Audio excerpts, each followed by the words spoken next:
southeastern Volusia County, Oh my Florida, gosh. until 10:30 p.m. Eastern Daylight Time. Come on. At 10:05 p.m. Eastern Daylight Time, a severe thunderstorm was located over Mims, moving northeast at 30 miles per hour.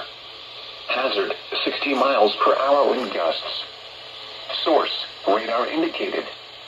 Impact, expects damage to roofs, siding, and trees.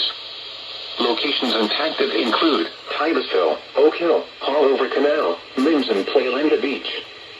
For your protection, move to an interior room on the lowest floor of a building.